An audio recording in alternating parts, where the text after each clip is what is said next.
1 Corinthians chapter 15 verse 22, which is a quotation from Isaiah 22, "Let us eat and drink, for tomorrow we die."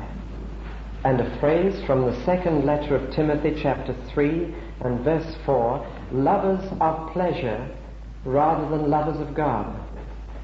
Now this word hedonism may be a word you've never come across. I should think one or two of you have looked it up in the dictionary before tonight's service, wondering what it was all going to be about. When the song, which was written, about 10, 15 years ago, enjoy yourself, it's later than you think, reached the nightclubs of London, it was worth hundreds of pounds to them. Because whenever that song was sung, the customer parted with all the money in his pocket quite happily. And quite literally, that one song made hundreds of pounds worth of profit difference to the nightclubs of our metropolis. Hedonism is quite simply the belief that the main purpose in life is to enjoy yourself. It is to believe in two principles only, that the way to conduct your affairs is to avoid the unpleasant on the one hand and to seek the pleasant on the other. That we have no other object in being here at all than to do those two things and enjoy ourselves, it's later than we think. In other words, life is what you get out of it. And the more you get out of it, the more you have lived. And so one young man whom I met in a public house on an evangelistic campaign said to me, "I'll think about becoming a Christian when I'm middle-aged and settled down. But while I'm young, I want to get the most out of life I can." Young people here, if you decide like that, you'll miss the most. You'll waste the most precious years of your life and miss the very thing for which you're looking. Well, now, I want to talk to you about hedonism tonight because it is obviously the main religion in this country and the main threat to the Christian faith, not only outside the church, but inside the church too. And there is a streak of this religion in all of us. First of all, may I remind you that there are three forms of hedonism. It's a religion with three denominations. There is, first of all, what I would call physical hedonism, the seeking of pleasure for the body. Let us eat, drink, and be merry. Now, this is exactly what they were doing in the days of Noah. They were eating and drinking and marrying, and we know from the Bible that they were marrying purely on the basis of physical attraction. It was the glamour view of marriage, which was popular long before Hollywood got hold of the idea. Now, this is the physical hedonism, which is the first denomination, if you like, or form of this religion. To look after your body. At first, of course, in your young days, the desires of your body will be a little hectic and perhaps a little perverted. Later, you'll settle down for a nice pair of slippers and a warm fire and an armchair. It's still the same thing. Because the crude have become the refined and the wild oats have become quite a nice settled crop, it doesn't alter the fact that your main aim is still pleasure for your body. The second form of hedonism is mental hedonism. Living for the pleasures of the mind. Now, there are two pleasures like that I can think of straight away. There is the pleasure of craftsmanship. Not that I'm a craftsman, but I can understand this pleasure a little when you've done a job of standing and looking at it. That's half the joy of doing it, I think, to be able to stand at the end and just look at it. Doesn't matter whether you've been doing a bit of gardening or a bit of joinery or a bit of dressmaking, just to stand at the end and look. It's a pleasure to the mind. It has been creative. Now, we're not deciding yet whether this is right or wrong. We're just saying this is a form of seeking pleasure. It is still pleasure, even though it's mental. We have a way of condemning physical pleasures outright and saying that mental pleasures are all right, and we're probably wrong in both cases. Or there are the pleasures of culture. These are mental pleasures. The pleasure of good music, the pleasure of art or drama or whatever it may be. These are mental pleasures, and a person can live for these and be a lover of these rather than a lover of God, just as much as a person who's eating, drinking, and making merry in other ways. But the most subtle and the most dangerous form of hedonism is spiritual hedonism, living for the pleasures of the soul. And this is just as present and just as popular as the other two, though it often passes under the label of Christianity. And it is this form particularly which creeps into the church, though the other two do too. There was a man I met after a Sunday school anniversary I was taking. He said, "Thank you very much, I've really enjoyed that service." So I said, I'll see you next Sunday then. Oh, no, he said, I just attend the Sunday school anniversaries. I said, I really enjoy those. I don't enjoy the other services nearly as much, but I really enjoy that. He was a hedonist, a blatant hedonist. He was there in the pew, but he lived for nothing but his own enjoyment spiritually. And so his one test of a service was whether he enjoyed it. Not whether he met Almighty God, but whether he'd enjoyed it. Whether it had any thrills or pleasure in it. Now, of course, spiritual hedonism is under a certain difficulty here. There are fewer churches today where you can enjoy yourself. In churches where the congregation is small and the singing poor and the preacher dull, it's not easy to be a hedonist in church. And I think in those cases, if that's what you're after, you're far better off with the telly. Indeed, you can really practice your hedonism watching a television service. After all, there's nothing unpleasant about it. No hard pew, though we're trying to do a bit about that now. No collection. And you don't need to change your clothes. You can just come in and lie down in the armchair and stick your feet up and watch the service. It's all laid on for you. And it'll all be superbly done. You don't even need to shut your eyes during the prayer. They'll have some pictures for you to look at. You see, this is hedonism. It's the same thing as a person who's just digging his grave with his knife and fork, as we mentioned a fortnight ago. It's living for pleasure. And you can do this in religion as much as you can do it in the crude way. There are many ways of doing this.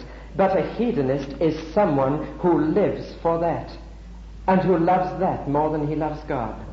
And therefore, if some loyalty to God comes in contradiction to one of these desires, then it is God who must go. As long as he can enjoy himself and enjoy God, he's happy.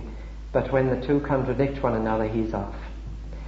And therefore, the religious form of that hedonism would not attend regularly a church where the preaching was a bit uncomfortable or near the bone, or where the pews were a bit hard, or where conditions were not just beautifully conducive.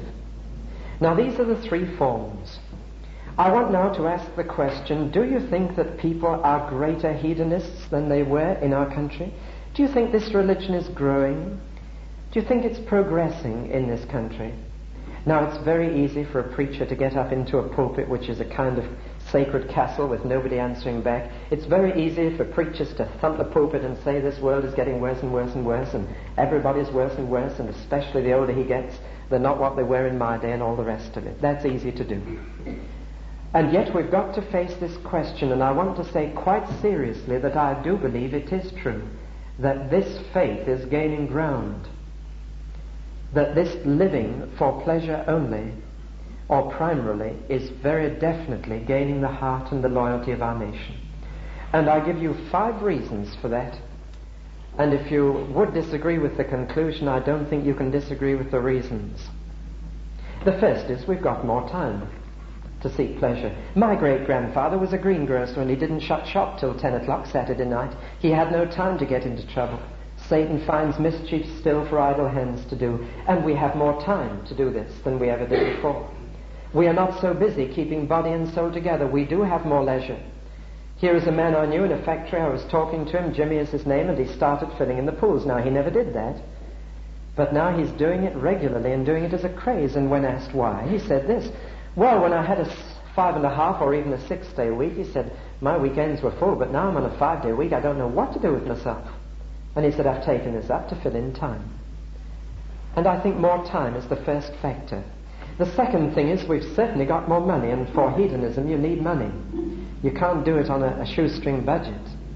And we have more money, particularly in the teenage and 20 age group, and those who are unmarried and without home and family responsibilities. That is why so much advertising is directed at the teenager. It is because there is more money to spend not on things that we need, but on things that we want, things that we enjoy. It has been said recently that if the husband is the breadwinner in the average family in Britain, the wife is the jam winner. And in many cases there is this situation where the wife is working not for necessities, but for enjoying the pleasures. And this is quite a common family practice. The third thing, of course, is that we have more opportunity to enjoy life.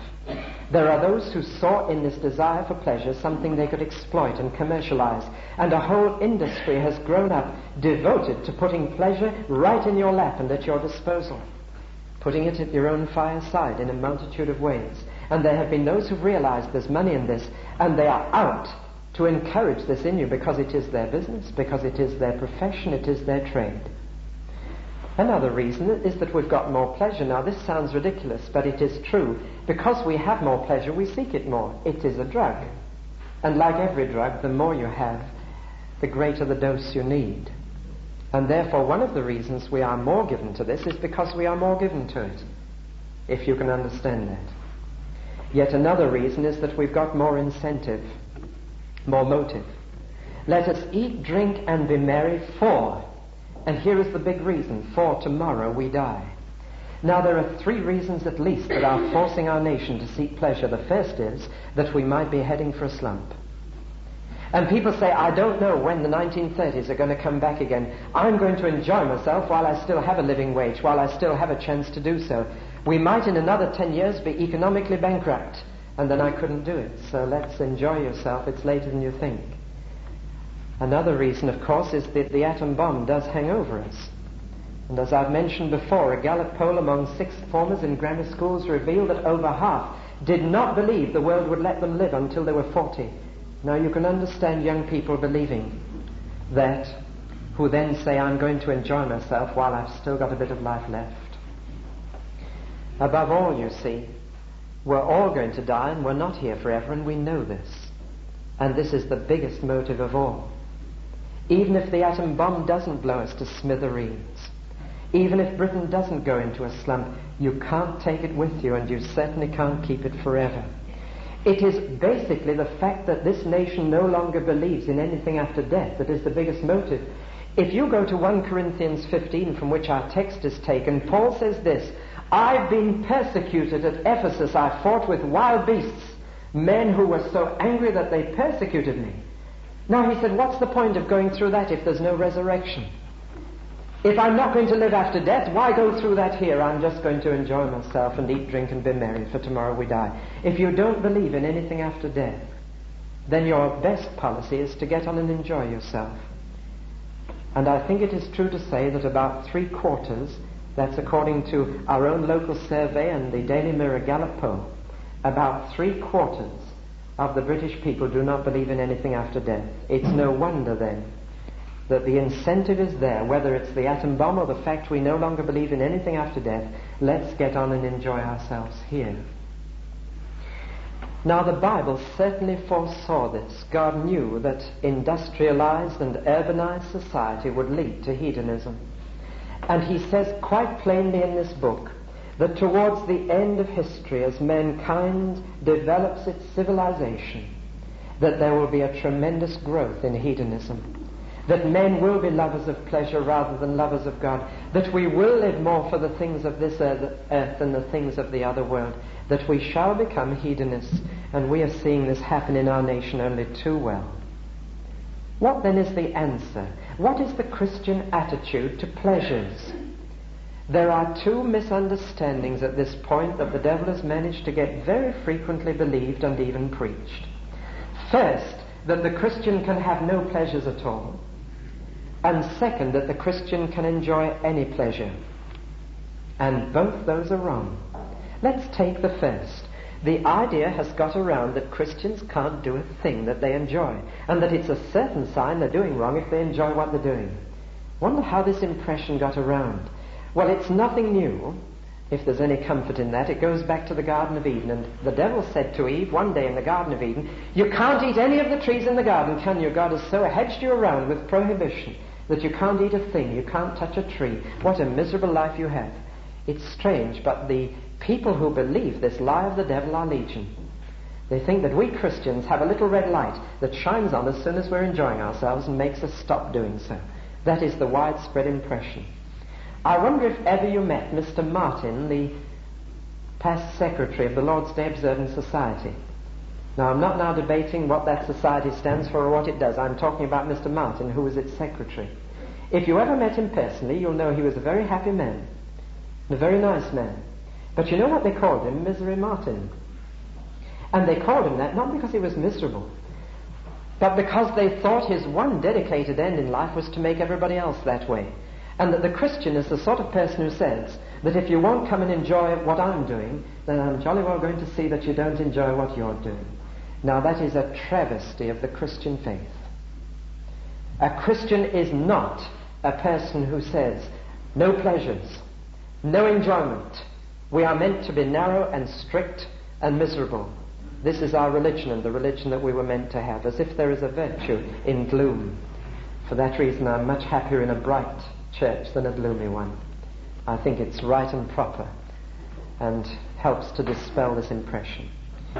But you see, if the devil can't get you to believe that you can't have any pleasures, and you become a Christian, if he can't get you to believe that and you become a Christian, he will then suggest in a very subtle way that a Christian can have and enjoy any pleasures. He will say, now don't be narrow.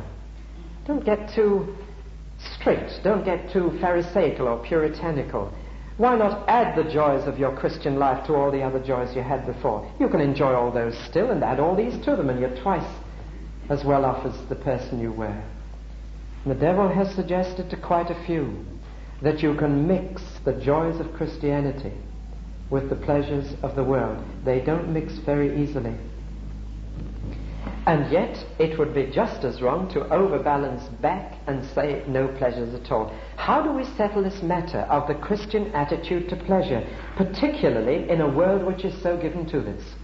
Let me say the way that we shan't solve this problem. We shall not solve it by compiling a big list, the pleasures you can enjoy and the pleasures you can't. I can think of no more futile things to do than to try and make a list that way. As if the job of preachers or the job of the church is to say you can do that, you can't do this, you can enjoy that, you mustn't enjoy that. This is not the way. Why? Because the problem is much deeper than this. The problem doesn't lie in the pleasures, it lies in me. That's where the basic problem lies. You know that lovely story, you must have heard it, it's an old chestnut about the teacher in the biology at school saying to the children, now our different parts of the body are made for different things, your nose to smell with your feet to run. And the little boy beginning to cry and saying, please miss, I'm made all wrong, it's my nose that runs and my feet, you can get the rest. Something wrong with me. Well now, when we look at this matter of hedonism, when we look at this matter of pleasure, what can I enjoy, what can't I enjoy? The real answer lies in you. I'm made wrong, there's something twisted about me. And it's my nature that is at fault. Now what's wrong? I can prove it to you by two things. The first is that by nature I enjoy most the things that are no good for me. That's the first thing that's wrong. It's not that the pleasure is wrong, but that I'm wrong, and that I want to do the thing that's no good. And this is true all the way through life. It's true of children. Why do they like jelly better than cabbage? And in 1,001 other ways, the things that would do them good they dislike, and the things that are no good to them they enjoy. It's true of young people. You know the two qualifications again of a good youth leader. First, that he should know exactly what young people want to do, and second, that he should be able to stop them doing it. It's true of our youth. It's true of older people too. How often have you heard someone say at a meal, when they've been offered some tasty dish, oh well really the doctor's told me not to have that, I really shouldn't, it's not very good. Well, just this once. It's not just once. We have an attraction for the forbidden. We like it. We enjoy it. Now the Bible said this years ago. Listen to what the Bible says. Stolen waters are sweet and bread eaten in secret is pleasant. Why should this be? Why don't we enjoy what's good for us and hate what's bad for us? Why is it the other way on? It's because we're made wrong. The other proof, and this is much more serious, is that because our nature is twisted, because it's the inside of us that's wrong, even good desires we twist and we misuse and we get out of proportion, so that it's not a case of saying you can do that and you can't do that, you can enjoy this and you can't enjoy the other, because even the things that are good in themselves, our twisted nature twists and perverts until they become bad. Let me give you an example, a down-to-earth example. Is there anything morally wrong with gardening? Isn't it a lovely thing to do, to take a weedy patch, clean it up, plant something, and see God's creation develop? Isn't that a lovely thing? And yet I want to say that so twisted is our nature that gardening can come between us and God. There's a man near here who does worship his garden. It's a picture. Oh, it would go into any of the gardening magazines without any difficulty. It's a sheer picture. But his gods are made of stone. They're the rocks in his rockery. Those are his gods. They've come between him and God. He worships that garden. And you remember that the first job in the world, the first job that God gave to the human race, Adam was a gardener. And here by our twisted nature we've taken a perfectly good thing that God meant us to enjoy, and we've caused it to be a barrier between us and God. And a man can't tear himself away from his rockery to come to worship his Creator. And he even often has the blasphemy to add to it, the little senseless jingle about the kiss of the sun for pardon and the song of the bird for mirth. One is nearer the heart of, what is it, God in a garden than anywhere else on earth. What rubbish. I'm not saying that a Christian doesn't see God in those beautiful flowers. I'm saying that poem is rubbish. As if you can find God among the Brussels sprouts better than you can find him among the believing saints. I'll tell you when God is near, when you're on your knees, not weeding, but praying. When you're digging through this, not through your soil, that's when you're near God. You're nearest him there because you won't find the forgiveness in the garden. The sun might make your skin brown, but it doesn't make your heart white. God made all that, yes, but you won't find God near us there. And so we take a good thing. We become lovers of a good pleasure more than lovers of God. And there are so many harmless good things that people have taken and so got out of proportion that now they have become an evil thing to them. This is the danger of hedonism. It is not that pleasures are wrong or right in themselves solely. It is the fact that I am wrong in myself, and until I am right in myself, I shall not be able to handle them properly. So I come then to the real answer to this problem. The real answer to the hectic quest and the craze for this hedonistic philosophy of life is not to go around denouncing this and saying you can enjoy that but you can't enjoy this. That's not going to get anywhere. It is to go around and saying that, look, God can change your nature so that your pleasures will be right and you'll find pleasure in the right thing. God can give you a new heart. God can take that heart and straighten it out, make it upright again, and then enable you to enjoy the right things. So I turn to the pleasures that the Christian has. And again, I didn't know what Sue was going to say. She probably didn't know herself. But look what she said, and look what others could have said tonight. How God has taken our appetites and put them right. Remember the girl who said to the great Baptist preacher, C.H. Spurgeon, what sort of pleasures shall I have to give up now that I'm a Christian? He said, don't bother, they'll give you up. And they do. Christian doesn't go around not doing things just because they're wrong. He goes around not doing them because he no longer has the taste for them. And other things have taken their place. Even in this life, this is true. Let me give you one example. I expect that some of you have what I've got, a little bundle of letters tied up in a ribbon. Letters that I read again and again and again. Letters that I read to catch every undertone of every word. They meant so much. Do you know, the Bible comes like that to you. And what before was a dull, dreary book, which you might have read for a bit of history or for A-level at school, now becomes a love letter. It becomes something that you want to read every word and you want to catch the tone in each word. It's from someone you love. It's like a letter from home. That's one of the deepest pleasures. If you haven't got that pleasure, then I ask you seriously, have you got Christ at all? Or are you still a hedonist, just enjoying your religion and not enjoying Him? Or take the other pleasure. Before you're a Christian, you don't really have any real pleasure in talking to God's people. You think, what a funny lot they are.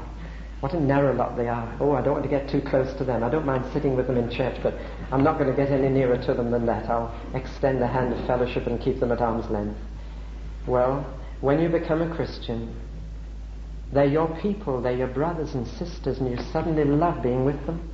You love sharing things with them. It's a great delight and a pleasure. You want to be with them on as many occasions as you can. Oh, I could mention many others. But I do want to say this, lest I give the wrong impression, that a Christian doesn't necessarily have more pleasures after he's converted than he did before. He may well have less. In this life. Far be it from me to give that false impression that, alas, is often given. Become a Christian and you'll enjoy yourself forevermore. That would be a worse form of hedonism than the first. In this life, we are not promised pleasure. We're promised joy, but not pleasure. Indeed, Moses is held up as an example in one book in the Bible as such an example of faith. Why? Because he chose rather, listen to this, he chose rather to share the ill treatment of the people of God than enjoy the pleasures of sin for a season. In other words, you might exchange worldly pleasures for persecution in this life, you might. And with the joy will come that. Christ promised it. He said, I'll give you houses and lands. I'll give you everything you've given up for me. I'll restore it all with persecutions. He never skated over that side. But it is the next life in which this will be most clear. One of the psalmists cries out like this in Psalm 16, at thy right hand are pleasures forevermore. But you know, heaven would be hell to some people. Their pleasures, their enjoyments, their desires are still so twisted that if they were offered, for example, a service of worship that lasted for all eternity, they'd say that's terrible.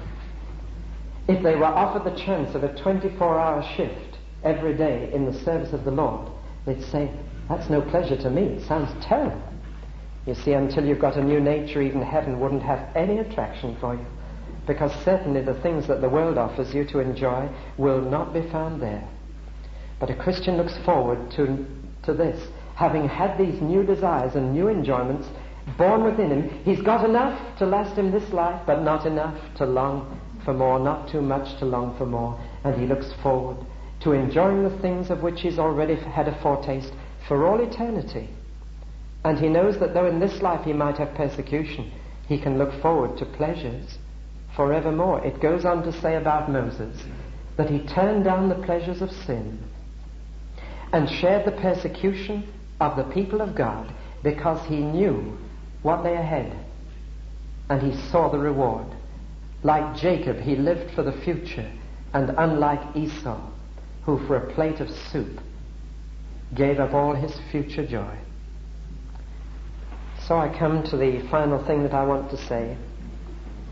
If you tie your heart and soul down to the enjoyments that the world is offering you in such measure today, then you're tying yourself down to things you will not be able to keep and will not be able to enjoy forever. They have a way of going stale even in this life, but they have a way of vanishing from the next. And where your heart is, or treasure is, there will your heart be also. And the Bible frequently warns you about living for pleasure, becoming a hedonist, because in that way you damn yourself, quite literally. But to those who seek not to try and cut out the wrong pleasures and just enjoy the right things, but to those who say, Lord, I need a new nature. I don't even want the wrong things. Change me so that the things I enjoy are the things that are good and right and true and honest and pure. Give me a new heart, give me a new nature. Those people can look forward to enjoying those things forever and forever. I want to bring all this together in the person who can do this for you. There is only one person in the whole universe who can do this for a man or a woman. It is the Lord Jesus Christ. No one else can change my pleasures like that. Someone else might tell me what to do and what not to do, but nobody else can say, I can give you the desire for the right thing. I can put your heart right so that you want to do what's good. I'm going to finish with two illustrations, one from a crossroads in Jericho and the other from Piccadilly Circus. First of all, from the crossroads in Jericho. Here is a man who lived for money, a miser by temperament. He loved to count up at the end of the day how much he'd made. He did it by swindling others. He lived for it. He enjoyed it. He loved it. He was a hedonist. Mental pleasure it gave him to realize how much money he had in the bank. One day he heard that a pal of his who'd been just the same way was changed and didn't want this anymore. A man called Levi, who used to sit in the same job, same office, at least the same firm, another office, and Zacchaeus heard of this man and thought, what's come over him? Doesn't seem to want any more money. And then he heard that it was through Jesus that man Levi had been changed. And so Zacchaeus, the little man, too short to see over the crowd, climbed up a tree, up the tree in more ways than one. And there was Zacchaeus looking down. He saw Jesus. Now Jesus didn't say, Zacchaeus, you ought not to be enjoying money. Jesus said, I want to get to know you. I want to come into your house. I want to come and be with you. I want to talk to you. Come down. Let me come in.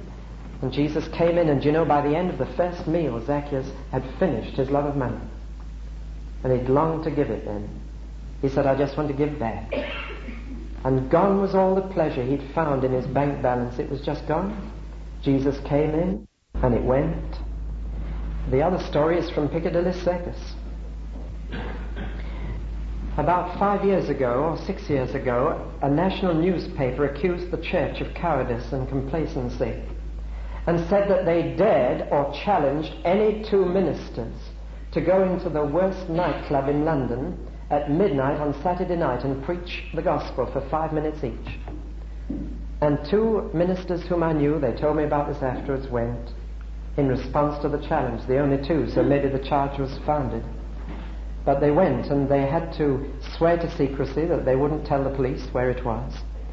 And they arrived in Piccadilly Circus at midnight on Saturday night and met a man of doubtful appearance who led them through a back street, down an alleyway, and then down some stairs. They came to a door, and a prearranged signal knock was given, and a little shutter pushed back, and a bleary eye looked out and inspected them, and then closed, and the door opened, and they went in, and one minister whispered to another, if we get out of here alive, it'll be a miracle of grace. But they went in much fear and trembling. And down they went, down some stairs. They went beneath an archway that was decorated with underwear and had a text above it in Gothic lettering, abandon honor all who enter here. Down and down, it seemed as if they were going to hell itself. And finally they came into the dive, right at the bottom. The atmosphere was so thick they could hardly see, but after a bit they began to make it out, and they could see couples dancing in inverted commas. A band was trying to play in the corner, a bar in the other corner, and they wished they'd never accepted the challenge. They went over to the bar and asked for orange squash and felt that big. And after a hunt round, they found them an orange squash, and there were two people in dog collars drinking orange squash in a nightclub. And then at 1 o'clock in the morning, the manager, who knew about this arrangement, stepped to the microphone in front of the dance band and said, we've got two people here who are going to speak to you. And then arose a little argument between the two ministers as to who should speak first. And each were terribly polite and said, well, you go first and I'll follow you up, you see. And so finally one minister was pushed onto the platform and got near the mic and said, well, now I'd just like to introduce ourselves, and then my friend is going to speak to you. And he stepped down and the friend stepped up, and they began to speak and to preach the gospel. The gospel that I've been preaching in another way tonight, though they said some of the things I think that I would have said tonight, about the tastelessness and the hangover and the hollowness and the vanity, as Sue's word and Solomon's word puts it, of that way of life, and a fuller way of life. And they spoke for 5 minutes each. One of them began this way. He said, I'll bet my wife is wondering what I'm doing now. And then he said, and I'll bet some of yours do too. And afterwards, one man who must have been drinking a bit and who hadn't fully understood what he said to this minister, funny you should be running away from your wife, because I am too. And they began to talk. Shall I tell you what happened in that nightclub? Within half an hour the band had to pack up and go home. Nobody wanted to dance. And they gathered in groups around the tables, and they talked about Jesus, and lives were changed, and the pleasures went, and a new desire came. And as they walked out into the dawn, they knew that in that nightclub were men and women, new people, who would never again want to go there. That's Jesus. He can change like that.